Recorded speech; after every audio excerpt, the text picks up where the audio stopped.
Blessings to everybody, man. Cyber Supreme Rock back in the building, man. I had to talk about it. I was gonna wait till everything was done and over with. Either way, whether it was gonna be signed or not. But since I've been watching a couple videos and stuff like that, seemed like that's been the talk of YouTube. This Terrence Crawford Errol Spence fight, but like I've always said, man. Just when they give you a little grain of faith that the fight may take place, it comes all tumbling down again. And this is why I've been saying for the past couple years, fight not happening.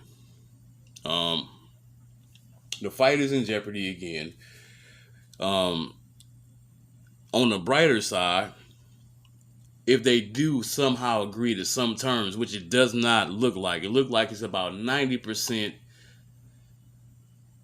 about to fail in negotiations. But if they do reach some type of terms, it's a possibility that the fight would take place in 2023 in December, either late 2022 or 2023. It'll either be late December or January. I'm leaning towards more January. I don't see the fight going down in December, but hey, you never know. I mean, I believe Crawford has had a pay-per-view in December before. I think that was with Amir Khan. I don't remember. But anyway, according to sources at ESPN, they have said that the pay-per-view that's set for Las Vegas was supposedly finalized, but it won't take place at the target date of November 19th if Spence and Crawford agree to terms. But since Crawford is only going to earn a percentage of net revenue, he doesn't even have a guaranteed purse, people. Y'all owe Terrence Crawford a motherfucking apology. He's been doing everything they asked him to do. He agreed to it. Now here it is that they can't even guarantee him a purse. If a rematch clause is triggered, here's one of the problems here. If a rematch clause is triggered, then he will actually earn the majority, is what they're saying now. He will earn the majority of the revenue. And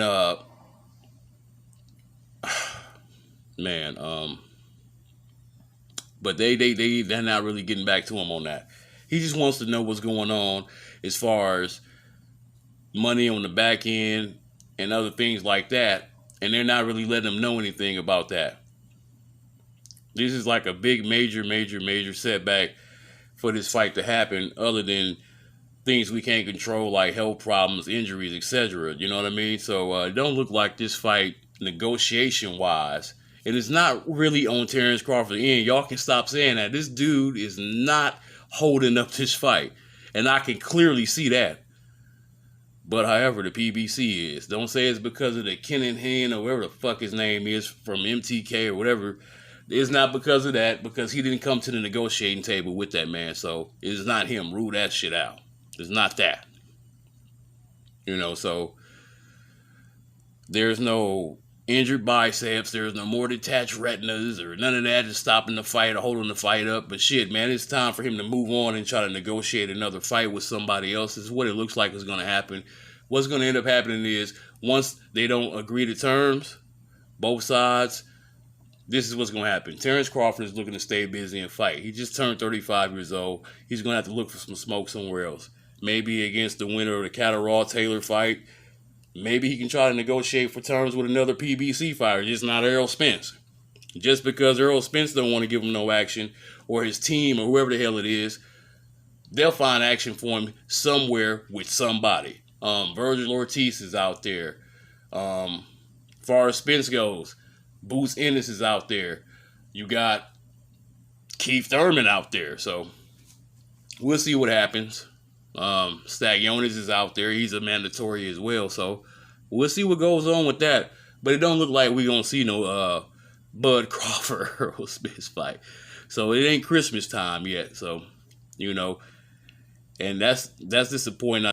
And again, if somebody's so open for a rematch clause, it's not bad to want to know in the first fight what the expenses are. I mean, what's wrong with him asking for that? I mean, he's already going to take a small chunk of money compared to what Spence will get. And there's still no real guarantees about how this pay-per-view is going to sell. It's a lot of people don't even care about this fight no more. Only because of the way things have been handled and how people have been moving. The powers that be and a whole lot of stuff. And I guess they really was trying to 80-20 a nigga, like Spence was saying. And I don't like that, man. See, it's this funny movement in boxing.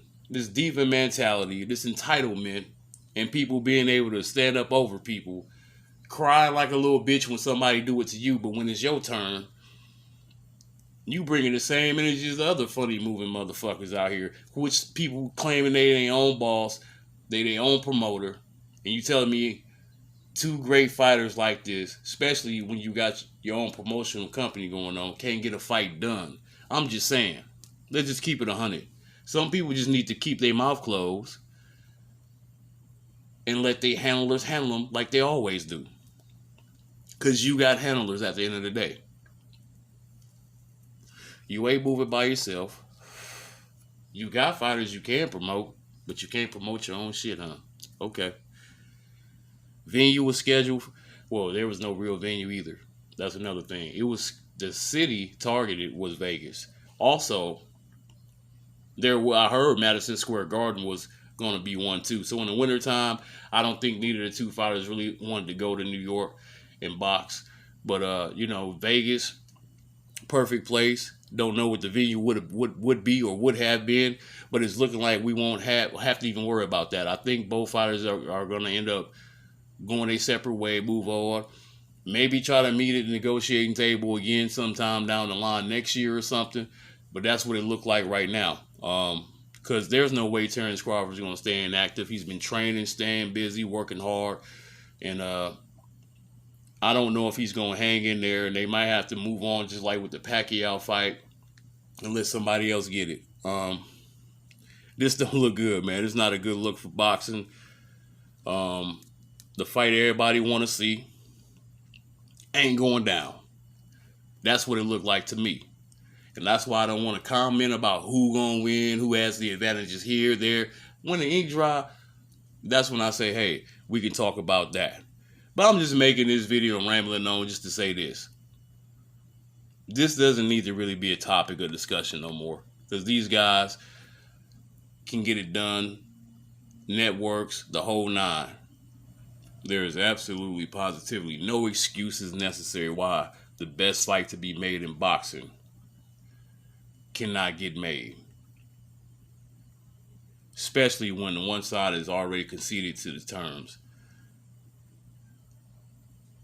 And what are you trying to do? Phase him out, make him fight him for free just for the belts only? I mean, maybe he'll even sign that contract. And then what you gonna say after that? You say, okay, well, I'll just fight him for the belts. No money. I don't know. All right, man. Peace and blessings, man. Tell me your thoughts about this stupid saga, man. Peace.